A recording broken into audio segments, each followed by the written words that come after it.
morning and welcome to the special edition of Coffee With. Our guest this morning is Dr. Winslow Sargeant. He is the Chief Counsel for Advocacy for the Small Business Administration. Welcome, Dr. Sargeant. We're so pleased to have you this morning. I'm glad to be here. As the Director of the Center for Women's Entrepreneurship, I'd like to get in a plug for women business owners and the research that you've done, because I've read some of that recently, and I know that women are starting businesses at twice the rate that men are, but I know that they're not growing them. What we find is that it's important for our economy to grow. We must make sure that small businesses grow. And that means at all aspects, from service-disabled veterans to women-owned to minorities as well, because that's the makeup of our country as well. And in the report that you've referenced, we have taken a look at what are some of the aspects or what are some of the challenges that women small business owners face. Now, I know that there's been a huge focus within the administration to look at some of the barriers and look at some of the challenges as well. And so whether it's access to credit, whether it's the regulatory aspect, we're looking at ways to lower those barriers. So what we want to do is to make sure that all these businesses have access to capital so that they can have the chance to grow.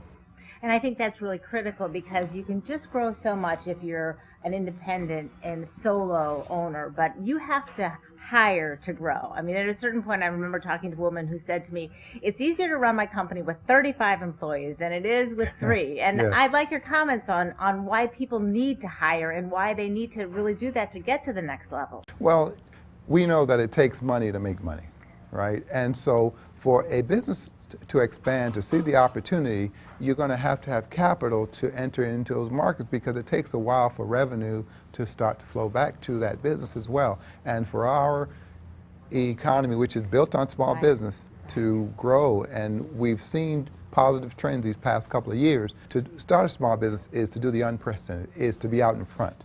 And it's lonely being out in front. But we want to encourage those that are willing to take the chance to have the wherewithal so that they can optimize their chances of being successful. So if you had to name 3 things that are the most important when you're starting a small business, what would you say that really you should have together before you get going?